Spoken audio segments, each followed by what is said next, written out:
This episode is brought to you by Border Brewing Company and the coolest little craft cocktail spot in Kansas City on 1804 West 39th Street, Goat and Rabbit. We're also brought to you by the Kansas City horror thriller Doll Eyes, playing at Glenwood Theater in Overland Park, 7 p.m. on July 31st. Don't fall asleep. Today, Niven sits down with Darcy Barnett. She's a bartender and true artist at the craft cocktail bar Goat and Rabbit.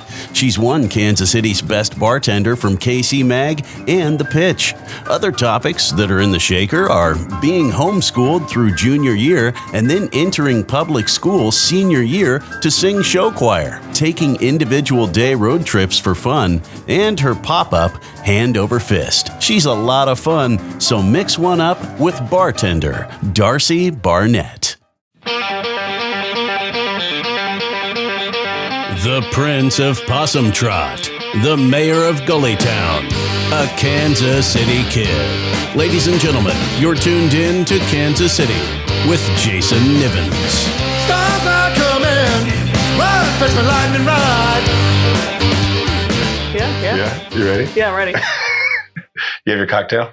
I have my water. You have your water? Yeah. You already had your cocktail? I did. What was your cocktail? It was the Corn Star Martini, which is a Baijiu-based porn star martini riff. Typically vodka, passion fruit, vanilla. It's delicious. How'd you get into bartending? Okay. Is that like where did, because you're from Peculiar. No, I'm from Pleasant Hill. Pleasant Hill, excuse me. Oh my God, I'm so sorry. I know you're Pleasant Hill, and I remember from meeting you at Border, you're a homeschool gal. Yeah, I was homeschooled almost the entire way. Until when? Until up through 11th grade, so until senior year. Okay, so before we even talk about the bartending. Yeah. For Kansas City's Best Bartender, KC Mag and Pitch Weekly. Yeah. Right? Yeah. Right? So there was KC Mag first and then Pitch Weekly? Yeah, KC Mag 2024, The Pitch 2025. 2026 results for... Pending. For The Pitch. Pending for The Pitch, But KC Mag came out as of this recording today. Yeah, it did. I'm not even going to talk about them not choosing. So how do you go from... Well, first of all, you go from homeschool through 11th grade, and in your senior year, you're thrust into school? Yes. The hell was that like? Okay, so I wanted so desperately to do show choir. So you wanted to be involved in activities. Yeah, so I begged my mom to put me in public school. And she kind of saw it as a benefit because I would have an easily transferable diploma if I did my last year at a public school. Right. Yeah. So did you do the choir? I did do show choir. I made it into the show choir. Yeah, it was super fun. Pleasant Hill's a huge show choir town, which you wouldn't expect. Yeah, because it's south of Lee Summit, right? Yeah, it's on I-7 highway. Is Pleasant?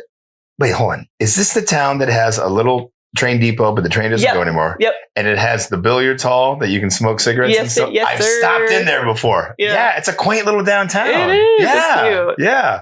So from Kansas City, downtown proper, it's probably 45 minutes away? 45 minutes on the dot. Okay, so door to door. Okay. So you got through high school, and then when did you get into bartending? Okay, so I went to college for a little bit in Missouri State. Okay. Did not enjoy Springfield very much. Ended up transferring to UMKC. Okay. Had a really crappy job at UPS. Oh, man. Loading trucks. Oh, boy. Yeah, I was I'm 5'11" and I was $120 soaking wet, and they had me loading trucks. You have to lift 50, 60 pounds? Oh, over that. Oh, really? Yeah, over that. Oh, man. So I was doing that because it worked with my school schedule. Sure. And I was tutoring some fellow classmates in calculus one day, and my friend Steven was like, "Hey, you should really come work at my restaurant. We need a server. I think you'd be great at it." And this was your first serving gig? Yeah. Oh, God. And he was like, "I'm sure you'll make a lot more money than you're making at UPS." And I was like, "You know what? I'll try it." And it was the funniest interview I've ever had because I walked in and I was wearing a really nice dress. And the manager said to me, "Oh, you're the girl with long legs that Steven said would be coming in." Okay. Yeah, and I was like, all right. right, but also a bit inappropriate, pal. Yeah, okay, yeah. This was a This was like 2012, 2013. Yeah, so the times were different. Yeah. Shit's changed a little bit, sure. So you get the serving gig. Yes. And then from there, is that how you got into? Yeah. So that was at Broadway Jazz Club. Well, it used to be on 36th and Broadway. Broadway Jazz Club. Yeah. Okay. It was very short lived. All right. But I got noticed in the jazz industry working at that particular spot. I worked my way up from server to bartender just by being super annoying and asking a lot of questions. And I eventually started bartending there. And when it closed down, John Scott from Green Lady was like, "Hey, do you want to come work at Green Lady?" Did you see they caught a fire recently? Yeah, I did. Dude. Yeah, the HVAC like the system. day after the old Green Duck, the old historical. Yeah. That's wild. Their HVAC system. I hope they're back open soon for sure. That's what they said in their post. Yes, it'll be about a month. Oh, man. Yeah, but I called that place home for 7 years. Wow. So that's really where you started. Yeah, that's really where I cut my teeth. Yeah. So I bartend, but I'm also at a brewery. So it's pretty much just like beer. You know what I mean? Like, it's not like doing what you're doing, which is putting some crazy cocktails together. When you have a place like Green Lady that you're working at, do you have, obviously, I know the answer. You've got people that are kind of guiding you along. Yeah. Yes. But did you also have like your own ideas? Like, let me try this or let me try that. Like, how did that work? I started riffing my own ideas at Green Lady, but Green Lady is about speed and consistency. Right. And is less about like, oh, I'm going to make you the most amazing cocktail you've ever had. Sure. Like, because they're trying to serve as many patrons as possible, get everyone to experience the local jazz scene. Right. Like the ambiance and the music are the focuses there. Right. But as soon as I went to Corvino, rest in peace. Rest in peace, absolutely. And that is the reason I chose Corvino as my place to like move on to, was because I knew they were doing like excellent craft cocktails. And I wanted to learn how to do that. Spend some time like really working with it. Yeah. Okay. Yeah. And so how long were you at Corvino? I was there for 3 years. Wow. Okay. And I loved it. So you've been at it for a better part of a decade now. Because where this recording is happening is not at Corvino and it's not at Green Lady. Yeah. Where are we? We are at Goat and Rabbit, which is my current spot. It's a cute little craft cocktail bar on 39th Street. It's the only craft cocktail bar really in the area, so it's super special. Yeah. But it's inside of a historic haunt for us old Kansas City farts. Yeah, so it's formerly DB Cooper's. Yes. Yeah. So DB Cooper's I remember as a spot you could go at 6 a.m. to get a drink. Yeah. And play pool. So, and when I walked in tonight, I was like, this looks nothing like DB Cooper's, man. Nope. Yeah, I used to hear tales of the Kansas City Shuffle, where people would go to like jazz clubs until, they closed, and then they'd go to the Foundation until they closed, and then they'd go on to DB Cooper's and keep it rolling. Oh, God. Have you been to the Foundation? Oh yeah. Okay. Many times. I took my wife on our first date at the Foundation. We did. So we went and saw at the now defunct Screenland Cinema, which is in the Crossroads, which is actually the west side by my house. We went and saw Hobo with the Shotgun. Which was and I took her to see that movie after we ate at Garozzo's in Columbus Park. Right. So I took her to Columbus Park and took her to Garozzo's, and we saw Hobo with the Shotgun. And then we went to Westport for like a nightcap. And then I said, "Are you familiar with the Foundation?" And she was like, "I have no idea what that is." And I was like, "It's an after hours jazz club down at 18th and Vine. Says open until 5 or 6 in the morning." She's like, "Let's go." So we went there and she was like, "This place is wild." And I'm like, "It is wild." I have, every time I go there, it's like out of a storybook. I feel like. Yeah. My boy Quinn just did a remodel job for the bar in the place, and he sent me photos, and it looks so good. Because he sent me like the before photos where it's just like piecemeal together over the decades it's been around to like, it looks nice. Like it's a functional bar. Flooring is like intact, whereas certain spots of the floor was not intact. Yeah. So, but the Foundation is one of those spots where like, there's like the last time we attempted to go there, my boy Quinn. It was his bachelor party, and we walked there from the Crossroads, which is, as you know, is the longest walk in the world. Yes. Because even though you can see the sign for 18th and Vine from these Crossroads, like once you get if walking, you're drunk, if you've had a few and you're making that so trot, long of a walk, it's man. a long walk. And then we got there, we knocked on the door, and the guy's like, "We don't open until 1:30." We're like, "What time is it?" He's like, "It's only midnight." And we're like, we're all a bunch of old dudes, just past the time of Shady Lady. You know what I'm saying? Well, we went the opposite direction to where Quinn and his wife live, which is like 5 blocks to the south. So, but the Shady Lady, Yay! yeah. I can be found there every now and then. Really? So I got a little funny story about Shady Lady. Okay. There's a brief moment when I was doing the a DoorDash thing, right? Yeah. And so my son, he was, I guess, 7 at the time. He's 8 now. He used to roll around with me and do that, right? So we're way out south doing a delivery, and I get a notification, and it's like for Nicole, and it gives this address, and we have to stop off at a seafood place, and we got like shrimp fettuccine, right? So we get the shrimp fettuccine, we record it on the DoorDash thing, and it brings up the address, and it's like, bring it to the front door of the Shady Lady and ask for like Lexi or something like you that. got a right? hungry dancer on your hands. And so I'm telling Credence, I'm like, "Okay, bud, we're going to a strip club." And he's like, "What's a strip club?" And I had to like explain it to him. And he's like, "I don't know if I can go." And I was like, "We have to. We have the food, right?" And and he likes to deliver the food with me. So we go to the front door. We knock on it. The bouncer comes out. He's like, "Yeah." I'm like, "This is for Lexi." He's like, "Oh, right on, man." He looks at Credence and he's like, "Right on, man." And Credence dabs him. And we walk out of there. and because as we were walking up, I'm like, "No matter what happens, just be cool, man. Just be cool." He's like, "Okay, I'll be cool." and so I texted my wife, telling her the whole story of what happened. And then I had to go to work the next morning or do something the next morning. I don't remember what it was. But he comes down and he calls my wife babe, because I call her babe. He's neurodivergent. Uh-huh. And he goes, "Babe, I have to tell you something." And she goes, "What is it?" He goes, "We delivered to a strip club last night." And he's like, "Really?" And she goes, "Really?" He goes, "Yeah. I didn't see anything. We were outside, but I wanted you to know." An honest boy. But all I thought about was, that's pretty ambitious to have shrimp fettuccine before you got to get on stage. That's crazy work. That's like, her tummy's going to be hurting. so that's a little anecdote that I thought I'd share. Oh, I love. Yeah. So I don't know how we got onto this topic, but here we are. Yeah. All right. So you were here at Goat and Rabbit. Yeah. And Goat and Rabbit is a reference to Kansas City history, right? It is. Yeah. Political parties. Yeah. Like in the Prohibition era. Yeah. Pendergast and all those cats. So you guys have been here how long now? I think we're on year 5 or 6. And you've been here for how many? I have only been here since September of 25. Okay. So I've only been here for a couple months, but I've really been enjoying it. Our beverage director, Mari Matsumoto, is incredible. Casey bartending legend. Yeah. And I'm learning so much from her. And from that, you've done pop-ups, right?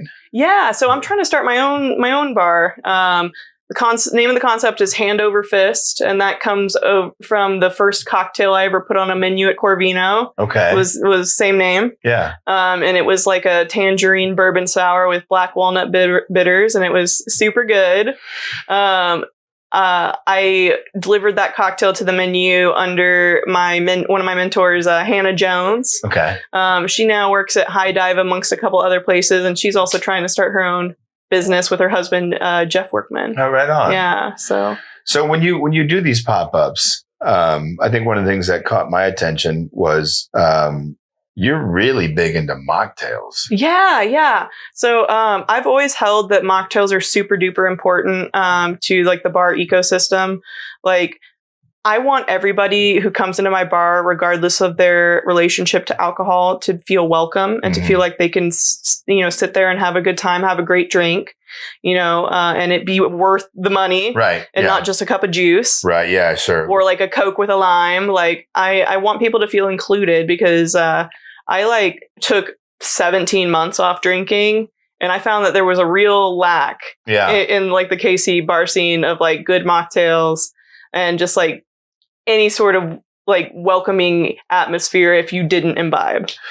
I've read a lot about in larger cities in Kansas City, go out to the coast, whether it's LA, whether it's New York, Chicago, that there are like these, like, for lack of a better word, NA bars that are popping up, and it seems, and they're thriving. Yeah. So when you look to make like a mocktail for somebody, do you talk to them about what it is that they're into, or do you just say, hey, I'm going to put something together and just, not like a one size fits all, but like you kind of dig around to figure out what they're into? Yeah. So I always ask a couple questions, like, are you wanting something more sweet or more savory or like refreshing? Like what kind of flavor palette are you looking for? Do you want something super citrusy? And I kind of try to hone in on what they're wanting. Okay. Because like people always ask, what's good here? And and I always say, every time they walk in, like, I like beer. It's like, okay, yeah. But that's, the spectrum is so wide. Yeah. Right? And like my answer is always like, hey, the drink that is going to be best for you is what you want to drink. So I would love to hear your preferences. What are some of your when you roll out your pop-ups, like what are your like go-to have to have on site liquids that you then put together? You know what I mean? Like are you having like orange juice over here, lemonade over here, or something completely different that I'm... So I like bring my own batches to my pop-ups. So you make something in-house? I make something in-house prior, and I batch it all together. For example, at this last pop-up I did at King G, I had like a NA Aperol Spritz. Okay. So I took, it was basically kind of like I don't know really how to describe it. It's a rotovap. But it's a piece of technology where it essentially steams the alcohol out of a liquid. And so it evaporates the alcohol, but it keeps the rest of the liquid. Okay. So I did that to Aperol, took out all alcohol content from it. And then I added some mint syrup, some lemon juice, and some sparkling grape juice. And so made like a little spritz moment. And it was so good. Okay. Yeah. So how many of these pop-ups have you done with your like when you do pop-ups, you have the mocktails and you have your own alcoholic beverages as well. Yeah. Right? So I usually feature like about five cocktails and then 2 mocktails. You have like a little menu and this is what it is. Yeah. Okay. So the way that my pop-ups are working is what's on the menu is what you can choose from. I'm happy to pour people like a vodka soda if they want one, but most people are there to try my cocktails. I got it. Okay. Yeah. And you've cultivated a following because of this. A little bit, yeah. And I'm super duper thankful to all of the people that like come and support me because they do so over and over again, and it's very humbling. Like because it's just like there are people that care about what I'm doing, and I think that's really cool. Yeah, I mean, I feel like that's one thing about Kansas City and Kansas Cityans, like we'll rally around each other, like pretty good. So when you venture out, when you go to a establishment, are you kind of like you're like undercover bossing it, where you're like, I'm gonna see what this gal or this guy can do? So that's tough. I will say when I'm here in town, there's a couple spots I go to because I know what they're doing is incredible. Like I'd shout out my friends Colton and Giselle who are doing a pop-up called Mirage Bar right now. Okay. They're doing incredible stuff. I know every time I go, all their cocktails are going to be amazing. I will say though, when I'm out of town and I don't know any of these people, I drink a gin and tonic or I drink a Miller High Life because I do not trust other people. Okay. So you're like, I'm just going to go with the devil, sort of philosophy. Right. Yeah. Right. Unless someone's shown me like that they can deliver. Yeah. Yeah. Right. I'm not going to pay $15 for a drink that I'm like, this sucks. Let me get behind the bar. I'll show you. Yeah. So where do you like to travel to? I love to go to little day trips like Omaha.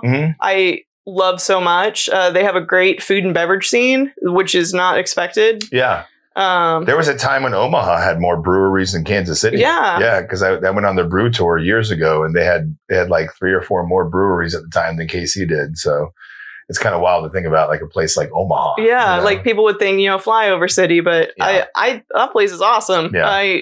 Every time I hear someone's going there, I have like a whole list of recommendations to give them. Where do you like to go up there? Love going to La Colono, the tiki bar there. Okay. It's incredible. Love all the people that work there. The cocktails are amazing. The food's good. And the atmosphere is just, it can't be beat. It's super cool. Right. Super cool tiki bar. Where else do you like to go to? Yoshitomo. is a sushi restaurant that's in Omaha, and you would think sushi in Omaha. Yeah. But that chef has But that's been also like sushi in Kansas City. Yeah, like, I get yeah. it, you know, yeah. That chef has been nominated for multiple James Beard Awards, though. Oh, wow. And literally, I've gone there twice. And both times I've gone, I have not uttered a word to the person I went with the entire meal because it's just so good. You aren't talking to each other. Yeah, yeah. Yeah. That's when you know it's good. Yeah. And what other cities you like to, when you leave KC? So I recently went to Detroit last year, and I absolutely loved Detroit. Detroit Rock City. Yeah, Okay. no, that the art scene there is just so cool. Okay. Yeah, I have some friends that live up in Ann Arbor, and they took me to Detroit for the day, and Okay. it was so cool. Did you fly up there or drive? I drove. I'm an idiot. How long's that drive? 11 hours. Ooh. You fly solo? I did. I like to fly solo. I live a long solo road trip. Just me and my true crime podcast, you know? I was going to say, what is it when you're on the road solo for 11 hours? What are you listening to? Is it all podcasts? I do a lot of podcasts, but I also rock my top two genres, which are Midwest emo and then rap and hip hop. So Midwest emo. Mm-hmm. What top 3, 4, 5 bands are popping up in there? Oh, 3. I'll give you my top 3. All Okay. right. So Saturdays at Your Place. Okay. My number 1. Okay. They're incredible. Really give them a listen. Number 2 would probably be either Carly Cosgrove or Ben Quad. I saw Ben Quad at the Rhino with Eric Jeans not too long ago. Okay, yeah. And it was incredible. Okay. And then number 3. Shout out Jeans. Yeah, shout out Eric Jeans. Yeah. And then number 3 is going to have to be Primrose. They're kind of newer, Okay. but I've been really digging them, and they're playing Denver soon, and I'm really thinking about going. It's about 8 to 10 hours, right? Yep. I'd fly to that one. That drive is awful. Oh, man. I mean, the Flint Hills of Kansas are gorgeous, but after that, it's a Awful. desert. It's a desert. Terrible. It really is a desert. No good, very bad. And then no good, very bad. And then you're hip hop. I love hip hop. I'm a huge Kendrick fan. Okay, sure. Love him. A lot of people are going to allege that I'm a Drake fan. I will neither confirm nor deny. Okay. Yeah, because those guys got beef, right? They got major beef. I don't know much about it other than, what I've seen online, which is like they got beef. Yeah. They got beef. And you got a third one? I'm trying to think here because I rotated a lot. I've actually been liking a lot of like Texan rappers recently, like that Mexican OT and Big X the Plug. Okay. Love them. Love them down. Did not have that on my bingo card for today. Yeah. I love that though. That's great. I'm full of surprises. But that's what I think. I think it's great. Like you chat with people and you just don't like. We all have ideas about who people are and like what they're into, and then you start chatting with them and you're like, oh shit, I didn't see that coming at all. Yeah. No, Darcy Barnett is a huge rap and hip hop fan. Let it be known. And Darcy Barnett will talk about herself in third person from time to time. Yes, So, do you have any shows that are on the horizon that you're going to go to, other than the one maybe in Denver that you're talking about going to? Yeah. At least Kansas City, like locally wise. There's this incredible band called Spanish Love Songs, and they have a show in Columbia, Missouri, and I think I might go up there with a couple of folks from Border. That's easy. On June 22nd. That's an easy little couple hour ride. I've had some good time. We've had some good times in Columbia. Obviously, if you're into the river and the bike trails and all that, Cooper's Landing's great just outside of Columbia. And then their little downtown is very akin to most every other college town, old Midwest city downtown. Lawrence is kind of the same thing. You been to Lawrence lately? You go to Lawrence? Yeah, I go to Lawrence every now and then. I can see that. Yeah. Yes. Yeah, I have a lot of bands that I like play at the Granada. Sure. So Yeah. When was the last time you were in Lawrence?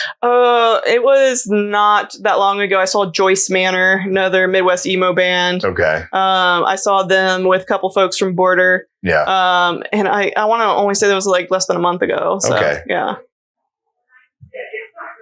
Sorry, pause for beer sip. Pause for drink if you're drinking along. So you like being a bartender? I love it. I love it. And what do you like about it? So it used to be that I just liked the creation of the drink. And I would say that since working at Goat and Rabbit, a big thing I've learned is that I really like making people happy. I really, really like just knocking it out of the park with a drink for someone, like exactly what they want. Yeah. a lot of people that know me will agree I'm a chronic people pleaser. And there are some good things to that. There's some bad things to that, but something, it's a double-edged sword. It's a double-edged sword for sure. But I think in hospitality, just being able to make people happy and make them feel welcome and maybe like turn their day around is such a big deal and such a power to wield. When somebody walks in and they let you know, because they do, I just had a shit day. And they might not say shit day, but they'll let you know, like, I've had a day. And you're like, all right, we're gonna start a tab or one and done. I'm like, probably one and done. Yeah. And then, you get to chatting with them, making a drink that they like. And they're like, let me get something else. Yeah. Yeah. It's a huge win for me whenever I can like.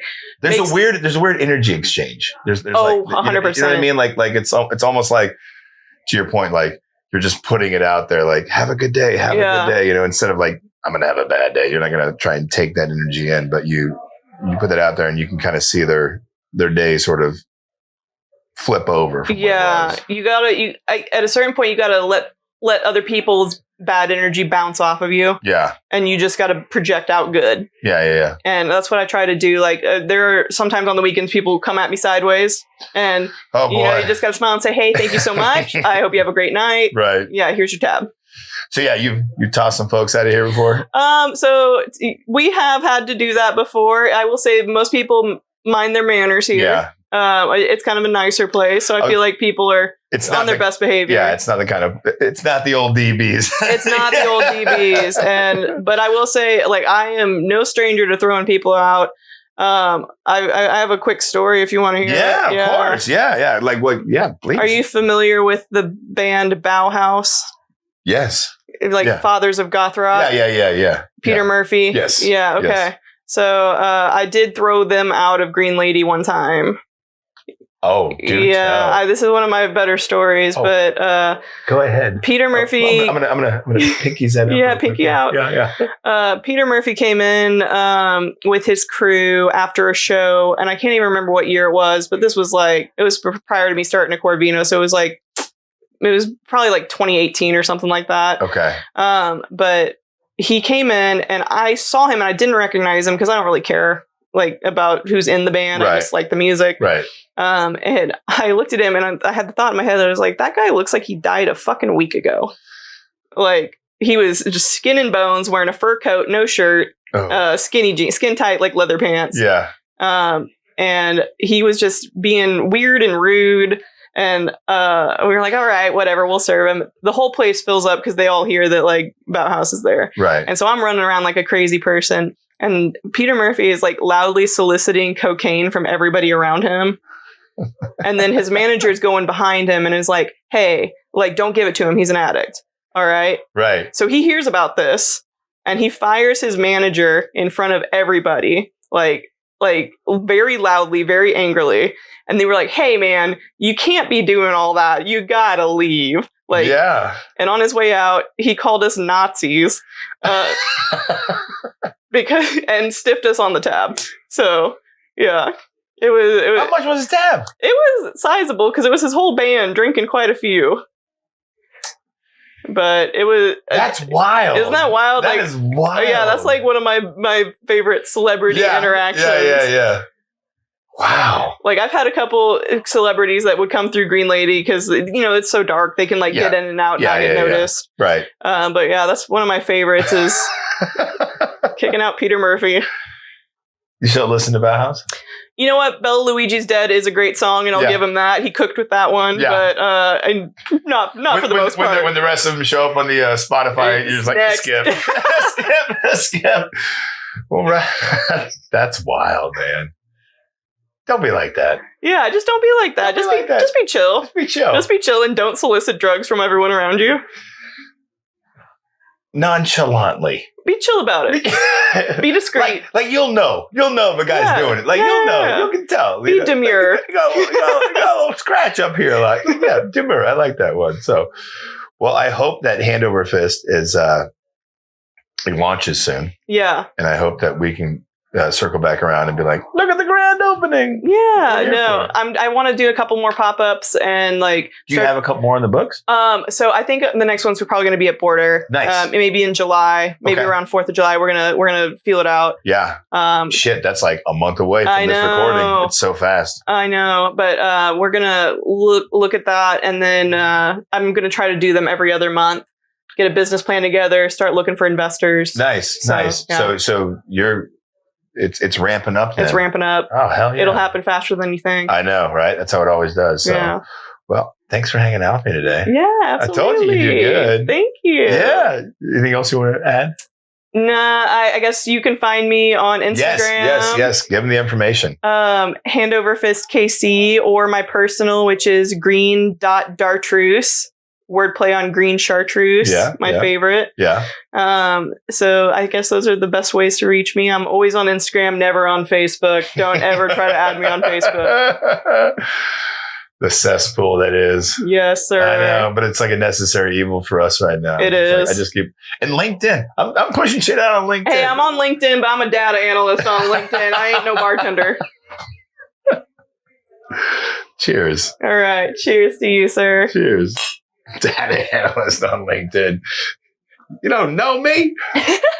That's my persona, my alternate persona. Right. Like you're like, oh, Peter Parker. He's a nice little fella. Motherfucker Spider-Man. All right, shout out to Darcy once again. Thank you for hanging out with us on Kansas City with Jason Nivens. And hats off to her for being named Pitch Weekly's best bartender. Again, when we were doing the recording, the results hadn't come out yet, but now we know. So for the third year in a row, she's best bartender, twice with the Pitch Weekly and once with KC Mag. So nice work, girl. Now, as I mentioned in the podcast, Goat and Rabbit is located inside of the old DB Cooper spot right on 39th Street, 1804 West 39th Street. Knowing 39th Street, knowing that area and the history of the neighborhood, I had to take a deep dive down into the address. Before DB's was ever a thought, think like the early 1910s, 1910, 11, 12, 13, etc. 1804 West 39th Street was home to Bly's Pool Hall, and it served as a meetup spot for amateur baseball. And this is what I love seeing. Unfortunately, it got kind of cut off, so maybe I can send it to Parker and he can show it off to the side. One of the newspapers in Kansas City used to have amateur baseball notes. So baseball has always been big in KC. We know all about the Royals, of course, and the A's and the Monarchs and the Blues. But when you look over this newspaper article, what I loved about it was like, it would basically just put all the different, you'd be calling people out, right? Like to play ball. So you look through this and you read it, and it says like, the 24th Street Merchants practice on the parade tomorrow night. All players of the C.A. Wilkerson be at Mulebox Park at 12:30 p.m. Sunday. The W.J. Kings will play the Harris Gore Jewelry Company at 48th and Bellevue Sunday. Players of both teams report on grounds at 1:30 o'clock. The East Linwood Blues defeated the Cats Drug Company yesterday. The features of the game were the heavy hitting of the Blues and the pitching of Bernard. But you go down to the bottom, and this is the one that I liked towards the very end of it. In fact, it's the last one. The following report at 1804 West 39th Street Sunday morning for practice. Joe Larson, B. Benito, Harry Everson, Arthur Phillips, Young Veterinary, Earl Kaufman, Yellow, Arnold Drimmel, and any other fast 16 or 17-year-old player that wishes to join a good, fast junior team. Yo, what's up? I just love that. And then, of course, the 64111 zip code has a lot of great properties for sale, like this guy right here. That one is listed for, I think, $250,000. This one right here is in the $300,000s. And the old neighborhood still got a missing middle. They got condos for sale, $100,000 to $200,000. I found one of them, this one right here exactly, for $90,000. So if you're in the market, let me know. And thanks once again, Parker, for putting this all together. Let's see, KCJNmedia@gmail.com. Who should we chat with next? KCJNmedia@gmail.com. Peace. I ain't afraid. I got a bed we got. Thanks for listening to Kansas City with Jason Nivens. We appreciate you, and make sure to like, share, and subscribe. Hey, we'll catch you next time.